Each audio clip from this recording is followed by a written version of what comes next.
Doki Doki.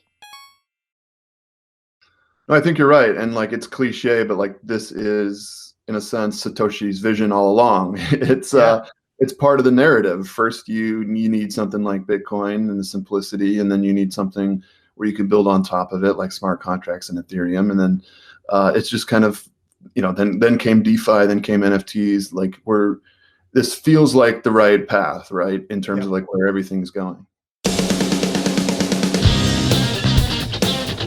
Welcome back for episode 2 of NFT Cast. My name is Nagi Nakamoto from Doki Doki Finance, and I am so grateful you are taking time to listen. My rockstar guest today, Jordan Lyall, is the founder of Meme, one of the coolest projects in the NFT space. We're going to hear how a joke tweet turned into a major project and how its original airdrop to 80 people is now worth over $1 million per person.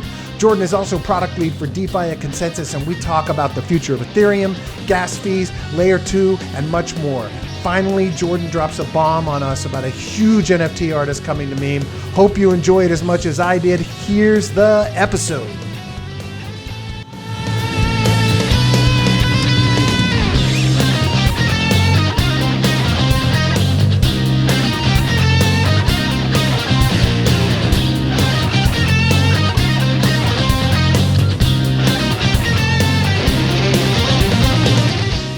All right, we have today with us Jordan Lyall, and Jordan is the founder of Meme, a pretty famous NFT project in our space, but he's also a pretty important guy because he's the DeFi lead at consensys. So Jordan, welcome. I appreciate you joining us today.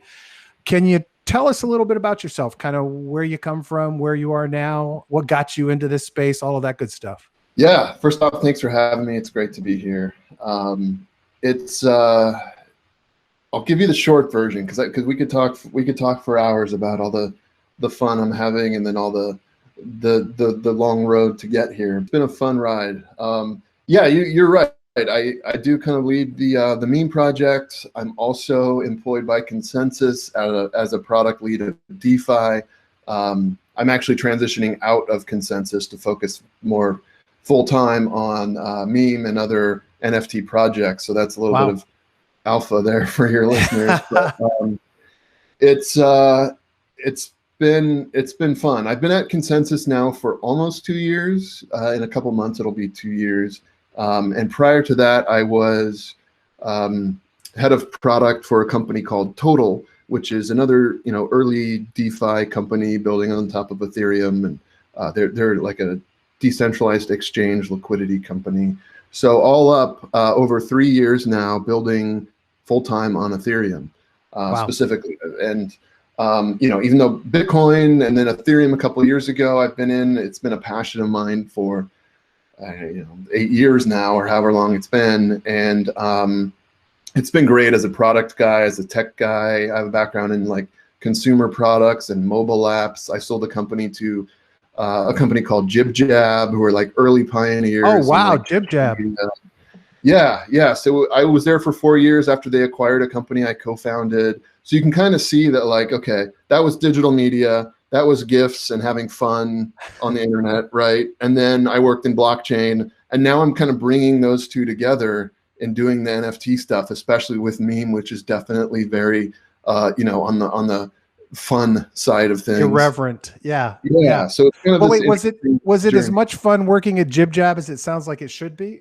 Oh, dude, it was so fun. We had slides in the office, ski balls, puppets everywhere. It was so as like the business and tech side, to be in an office with such creative people. Half the company were artists. It was a blast. That sounds like fun. That giant airplane hangar in Venice Beach, giant airplane hangar.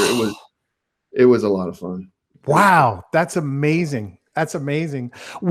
So are you originally from California? Yep. Yeah, I'm in Southern California, in the LA area, California guy. And it just works out that, everything's remote nowadays. So it doesn't matter. Doesn't really matter. Yeah. All my partners are now with consensys, a distributed company, and with Meme, of course, we're very distributed. So just like the tech. Great. So what is your role at consensys being the DeFi lead? I mean, that sounds like a pretty all-encompassing thing. Is your role to actually guide product development internally? Or are you working without external projects? Kind of what does that mean? Yeah, good question. And when I joined a couple of years ago, this was a very new word, DeFi. Yeah. It was definitely pre-yield farming, pre-Uniswap V2. This was very early. But yeah, I was hired to kind of lead a team and work on building DeFi products. So I had over my tenure at Consensys, I worked kind of driving and owning several different products and working with developers and designers and all the stakeholders and releasing several products. We did the DeFi score, which was like early experimentation around, okay, how do we analyze the risk of some of these DeFi options, right? In those days, it was really just Compound and DYDX and several others, like Aave hadn't even launched. Like, it was really early, but it was like, we should start thinking about how we apply risk to some of these decentralized protocols. So we were like early movers in that space, built several products around that. And then I helped the team build and release the Scale network. And we did the token sale and we did the staking launch. So several projects, and I've been kind of consulting with the MetaMask folks now and like their strategy around NFTs. With the launch of Meme, I became known as like the NFT guy. So I've been kind of the NFT guy within Consensys, and that's been a fun role. I love seeing my assets in my mobile wallet. That's nice. Yeah, that's always fun. Just to have it, tactile. So I've just kind of been hanging around, leading some projects, kind of consulting with several others within Consensys. Was kind of like known as like, a personality within DeFi, and then lately with the NFT stuff, that's just been, a rocket ship, and that's been a lot of fun. And then, really enjoyed my time at Consensys. Really smart people, a lot of really cool projects. They're, without Consensys, like, I don't think we'd seen any of these recent launches on Ethereum, just because the value that they provide, both on like infrastructure and investing and just visionary that Joe Lubin is. It's been an amazing time to be at this company. That's cool. I think a lot of people kind of don't necessarily understand what Consensys is, and my understanding is it's a company that's investing in external projects around the Ethereum network, but also doing internal projects as well. And then I think a lot of people also get kind of a sense that Consensys is really a community advocate almost as well. I mean, am I getting even close to what really is happening? Yeah, you're right there. It's been a journey for Consensys, and they've done different things, and they've had different business units, and they've the structure of the organization has changed even since I've been there. But at the end of the day, you hit it on the head, and it's there's the half of the company that focuses on investing and then working with their investments in their portfolio, and relationship with some of these smaller projects and some larger projects from that perspective with that relationship, and the other half of the business, which is internal products, Consensys owned things. My division, I guess you would call it, is called Codify, and I've been there since it kind of started to come together. And this is more like, okay, this is like, rather than having little brands, like you've got the MetaMask and the Infura and the Truffle, and you've got all these different brands. What if we just made like one giant product suite as DeFi was coming about? And so that's kind of the move. It's like bringing enterprises into DeFi, bringing institutional money into DeFi, releasing products, launching other networks. It's kind of this like operating system layer on top of Ethereum network, just trying to bring in adoption by other companies and institutions and governments and things like that. Well, I mean, I certainly think that whatever they did in terms of the reorg, they've done a good job, because frankly, I think that the most important product in all of crypto and DeFi right now is MetaMask, from my own personal perspective. And so I think that it's critical that it has somebody behind it that's a steward of it, that gets it, that understands it, and is kind of making sure that that they understand how critically important it is and how important the security around it is. So I think it's good that the Consensys is doing that. If would you define yourself as an Ethereum maximalist, or do you dabble in and look at other networks? On the product side, on my career side, I'm definitely an ETH maximalist. As like my own investor, on that side, I'm in several projects, but mostly Ethereum and Ethereum-based tokens, some Bitcoin. That's the grandfather of them all. That's what got most of us into this space. So sure, definitely some love there. But as much as anyone can be, I guess I could be considered a maximalist. I'm aware of other interesting projects out there, interesting layer ones, very cool stuff, cool tech, really smart people. But it's just hard to argue with the Ethereum's head start and the number of developers, the number of apps and users, and interest among the bigger companies. And I mean, developers, hands down, like the amount of money that's being poured into Ethereum. And you may see some competitors, you may see some better tech in the short term, but I think it's just the network effects are way too strong for anything to make a serious run.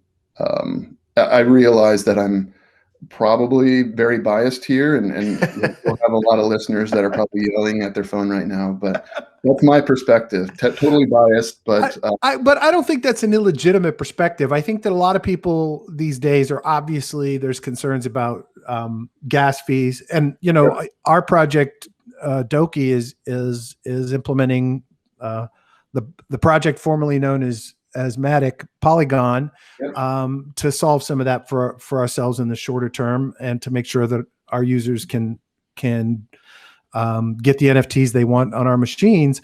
But I was a little bit doom and gloom on Ethereum, in the last month or so. But this upgrade coming in July sounds pretty exciting, and Vitalik's making some news for talking about roll-ups implementations as well as the deflationary stuff.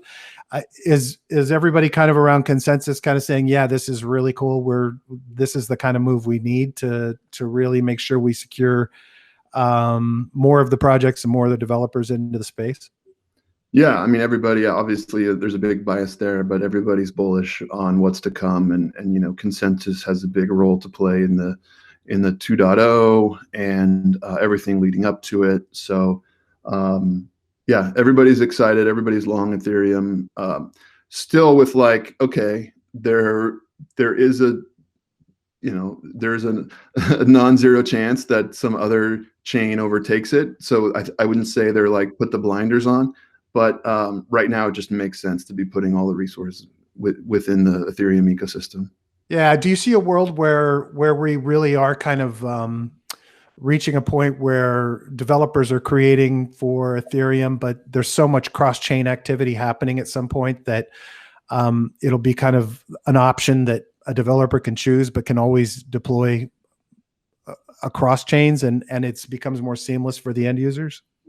Yeah, I think that's a really good point. I definitely see a future where that's happening, especially as we start to obfuscate more and more of the complexity and like on-chain transactions to layer one, and with all these separate layers. And then even we get to cross-compatibility, cross-chain stuff. When you start thinking about the end user who may not ever know what a blockchain is, but they're still using it. Maybe they're moving around money. Maybe they're sending NFTs around. They don't necessarily care, okay, is this layer one Ethereum? Is it on a layer two? Is it on some other chain? They may not care at the end of the day. I mean, maybe they should, because in certain situations, it may not be as open or as secure or as composable as other options. But at the end of the day, I think we are going to have something that allows for greater cross-chain compatibility, and it's really just up to the market, up to the user over these next months and years.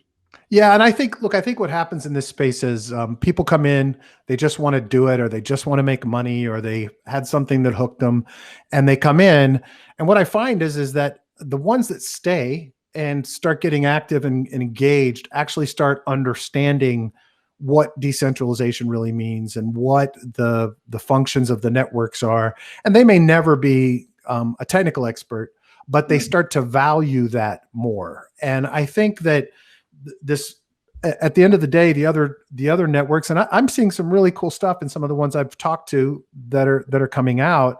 I think that at the end of the day, all the people coming in through the various networks and chains from wherever they might have been before are all going to learn about the values of each and make their own decisions about what they want to use.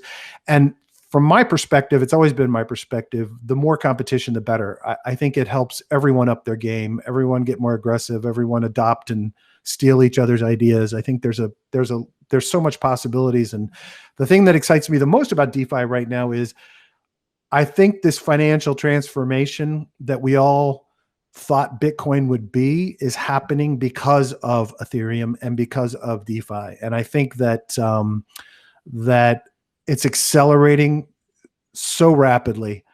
I don't think there's any stopping it at this point. I think that this decentralized future financial system where you decide and make your own determinations on what you trust is really going to be incredible. And I think that that's a big part of Ethereum's role. And hopefully Ethereum doesn't get as slow as Bitcoin does in terms of advancing. It doesn't seem like it will. No, I think you're right. And like, it's cliche, but like, this is in a sense Satoshi's vision all along. It's part of the narrative. First, you need something like Bitcoin and the simplicity, and then you need something where you can build on top of it, like smart contracts and Ethereum. And then it's just kind of, then came DeFi, then came NFTs. Like, this feels like the right path, right, in terms of like where everything's going. Yeah, it does. Absolutely. All right. So now let's get to the primary topic that led you here, since this is called NFT Cast, meme. And I was reading a bunch of stuff about the project the other day, and it's kind of this crazy story, but it's also so it's absolutely perfect in terms of the genesis of this thing as a community that wasn't meant or doesn't seem to have been planned. So can you kind of walk us through first what meme is today and what makes it different or unique or unusual or better, or however you want to phrase it, than some of what you see in the NFT space? And then tell us the story, the genesis of this whole thing and how you ended up here and actually now making a career move based on it. Yeah. Great. Yeah. So I like to think of meme as really, when you boil it down, it's just, a fun way to distribute NFTs. It breaks down some of the walls. Just this morning, as we're recording on March 11th, the Beeple sale happened on Christie's. We know of a lot of other platforms that, okay, if you've got a bunch of ETH, you can walk away with a one of one from an amazing artist.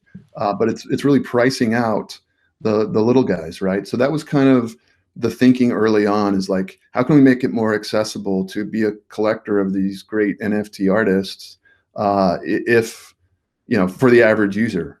So that's it. So we pioneered this concept of NFT staking or farming, where you're instead of just handing over a bunch of ETH, you're actually participating. It's almost like a gamified experience where you're, for the more technical in the crowd, it's almost like yield farming mixed with minting NFTs, where you're locking up tokens, you're temporarily depositing or staking tokens, and then instead of earning like another governance token, you're earning NFTs. So it's kind of it's almost like Chuck E. Cheese, where you're playing games, so to speak, and then you have tickets that you can redeem for prizes. Similar great model to that. And there's a lot to it. I also like to describe it as like, there's three parts. There's like, it's a community token, like a social token, because that's always a big piece. It's a DeFi platform, because we've got a lot of cool, it's a DeFi protocol in that it's got some really sophisticated smart contracts. And then it's an NFT platform where artists can drop and release and distribute and sell and earn income for their work and releasing NFTs to the public. So it's hard to pin down. At the end of the day, we're just having fun experimenting with NFTs, big focus on the community. And you're right, it all kind of created by accident, which is the perfect crypto story, in my opinion. Yeah. Before we get into that, so let me make sure for folks that, you know, aren't doing a lot of staking or yield farming and all of that. If I were to come, if I were wanting to participate and get NFTs from Meme, what would be the process that I would go through to do that? So you need to obtain meme tokens. Don't Okay. buy them. That's against the rules. You can swap for them. Ah, Uh, okay. so you do need the meme token in your wallet. It's an ERC20 token that is available on several exchanges. Uniswap might be the easiest to obtain. It requires a little bit more technical know-how at the moment. We're working on things in future versions to allow more of a unsophisticated or someone without the DeFi farming experience. But right now, what you would do is you would get your meme token. You'd come to the site, don'tbuymeme.com. You pick a pool. Now, a pool is just like a collection. Maybe it's your favorite artist, or we've also partnered with several projects in the NFT space like Bitcoin Origins and Terra Virtua and several other projects, as well as some DeFi projects like Badger DAO and Cometh and several others. So you kind of find, okay, I like this artist or I like this collection. I want to participate. What you do is you then stake these meme tokens into a specific smart contract. So you're depositing temporarily. You can always withdraw it at any time, but you're depositing these tokens into a smart contract. And the longer you have these deposited, you're earning points. We call them pineapple points. And then over time, you're earning these pineapple points. And then when you reach a certain balance of pineapples, you can then exchange them, redeem them for NFTs. And they have different levels, different rarities, right? Different quantities, different supplies. But And they have a set price, the NFTs, for each level based on the collection or whatever? So it may be, 15 pineapples or 30 pineapples for these. So the more rare you go, the higher price in pineapples. Sounds so silly. The higher, the more pineapples are required to mint some of these things. So just like to sum up, it's like deposit meme token, earn pineapples, redeem pineapples for NFT art. And then the artists who are supplying them, they're getting a piece of the revenue. They get the pineapples and can convert those to meme, or how does it work for the artist side of it? Sort of. Yeah. There's different models for different pools, but kind of the common one for the artist is we add on a minor fee in Ethereum, in Ether, that where a user, after mining, if they want, or after farming, they want to pick up a particular NFT, maybe they pay 0.01 ETH or 0.1 ETH, depending on the scarcity. So that's just like a fee that then goes, most of that goes to the artist. We also have more recently started doing auctions. I guess we've been doing that since October or so, but that's another opportunity for the artist to earn. So a typical artist drop is 4 pieces, 4 NFTs. 3 of them go into a staking pool, where the only way to get those is to farm them by depositing your meme tokens, earning pineapples, and then minting those. And then there's always 1 piece that goes up for auction, and that auction bids are made in the meme token itself. So and then we do a very artist-friendly profit share revenue split with the artist.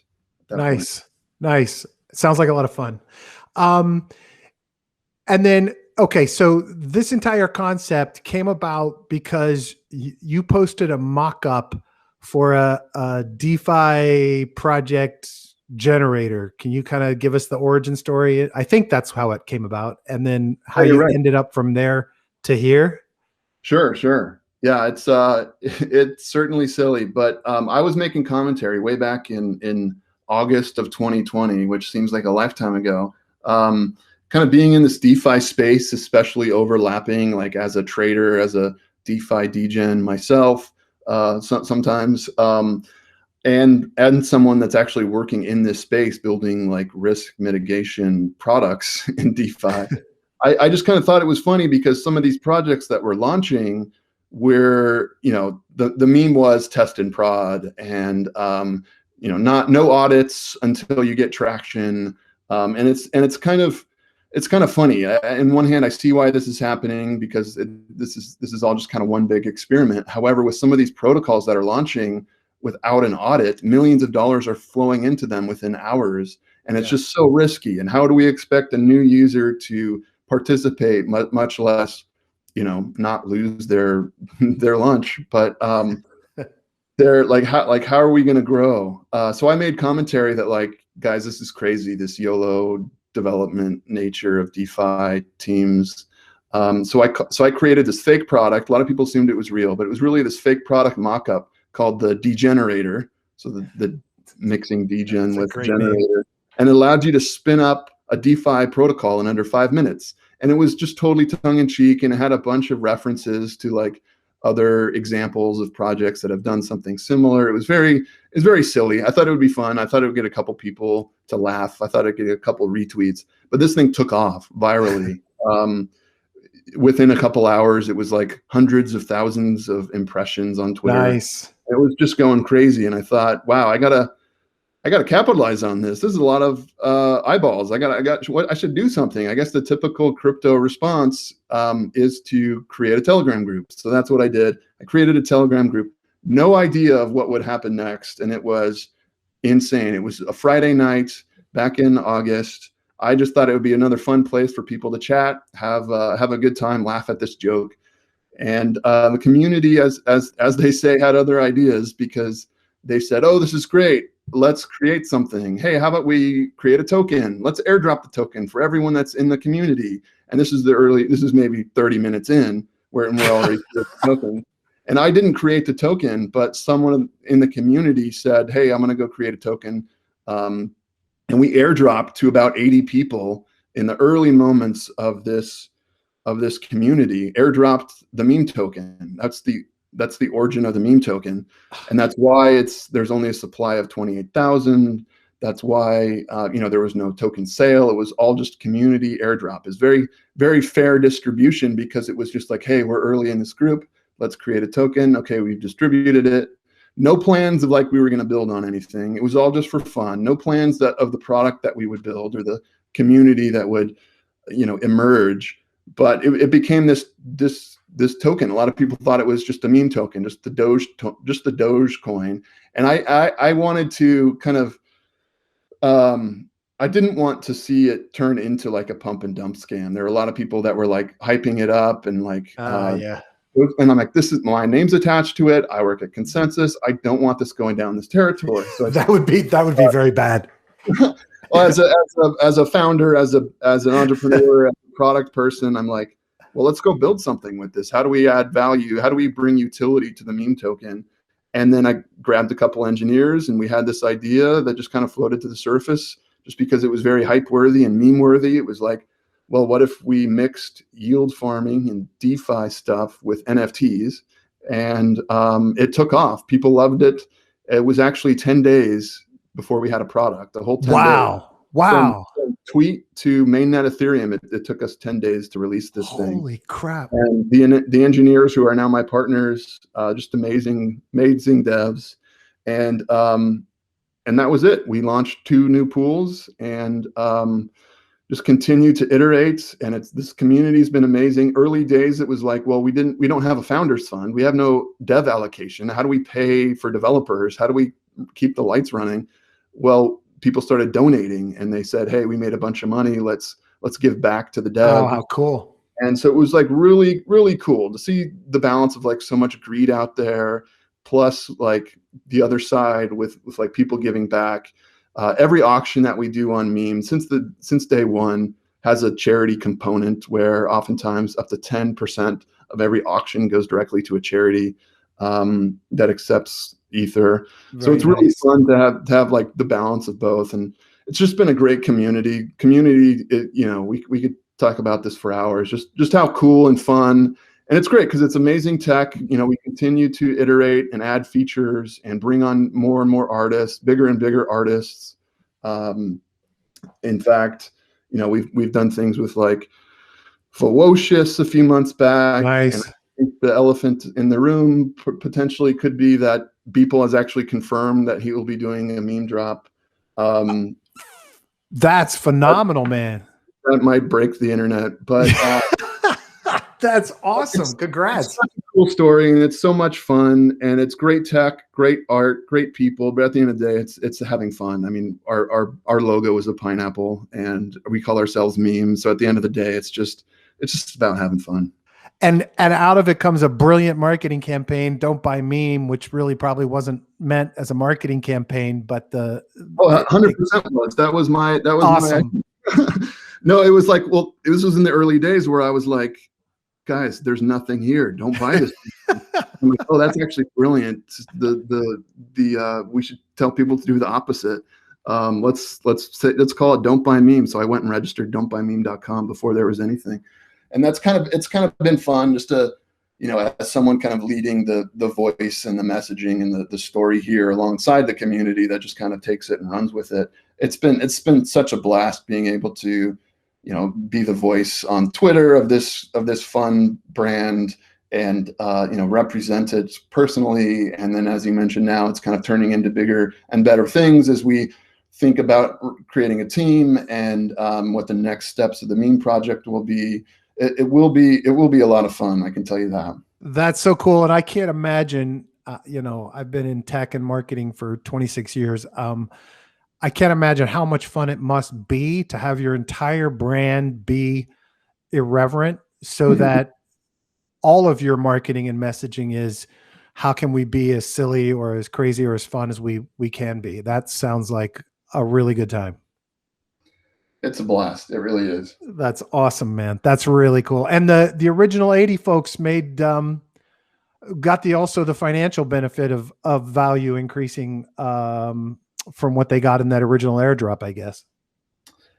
Yeah, we just kind of commemorated, or I just pointed out on Twitter the other day that had you held that original airdrop, the total value per recipient would now be over $1 million. Oh, that's incredible. Just insane. But there's no one.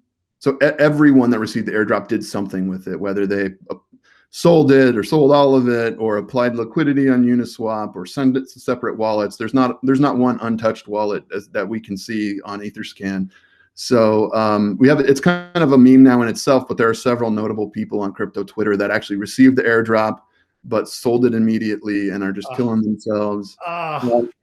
It's tough, as someone that, like, I'm a product guy. I want to build a cool product and a cool community. I don't want to necessarily focus on price because a lot of people could lose money, and there's that's kind of the wrong reason, is to pump up a token. Sure. But it is kind of that's marketing, right? People see the token pumping. So I'm not, naive to that fact, but I would rather focus on what's being done here, providing a fun experience, providing a great use case for introing someone to crypto and NFTs. We're with some of these artists, I've heard from some of these artists, maybe lesser known artists, that say, now I can pay my student loans back, or now we can afford our apartment, or now we can do this.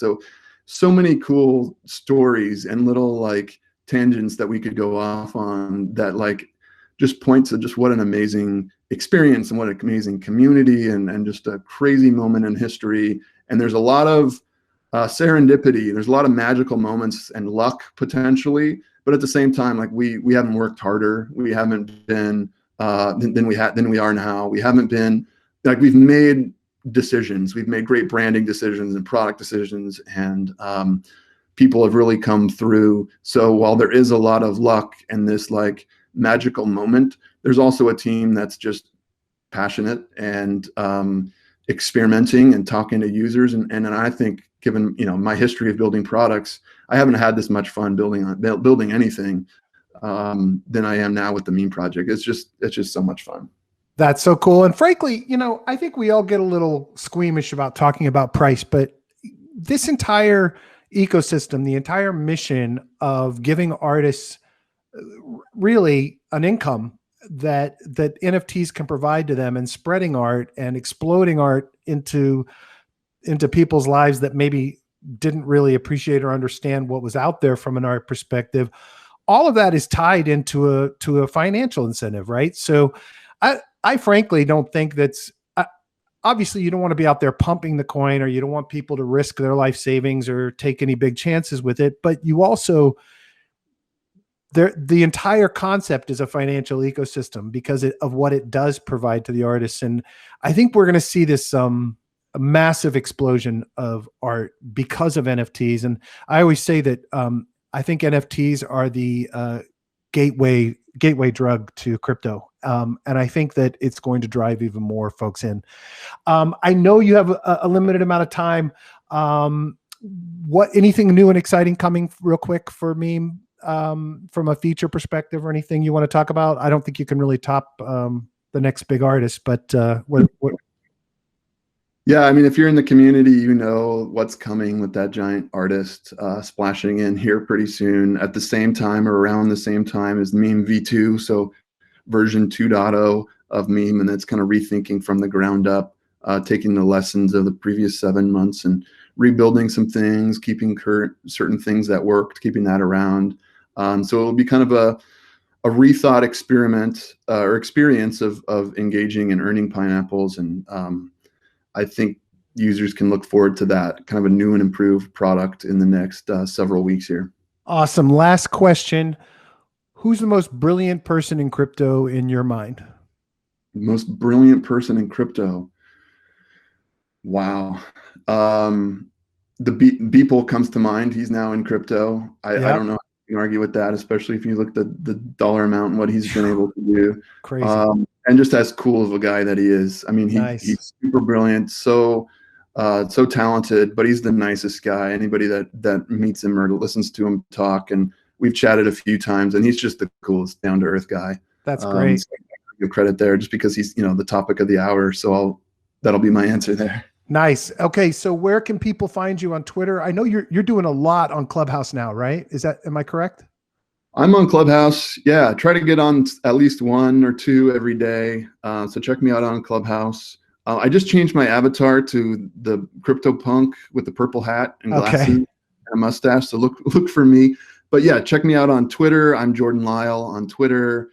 Don'tbuymeme.com. Twitter, it's at don'tbuymeme. Do $meme. Join our Telegram group, our Discord. We're everywhere. Awesome. Jordan, thank you so much for your time. I appreciate you sharing with us, and I think all of us appreciate what you're doing in crypto and DeFi and for the NFT world. So we look forward to seeing what's up, and maybe we can get you back on later on to see how things are going. I would love that. Let's do it.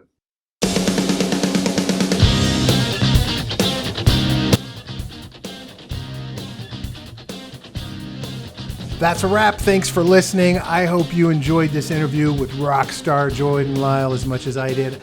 I got so much out of this one because I feel really inspired by the fact that Meme is a project that was completely founded out of a community of people just spontaneously coming together over a joke. And that to me is a really cool story. Speaking of awesome communities, we have the absolute best community in all of NFT at Doki Doki Finance. Join us on dokidoki.finance on the web, at Doki Doki Finance on Twitter. Come join our community on Telegram. We love to have you there. Thank you so much for listening. I love you.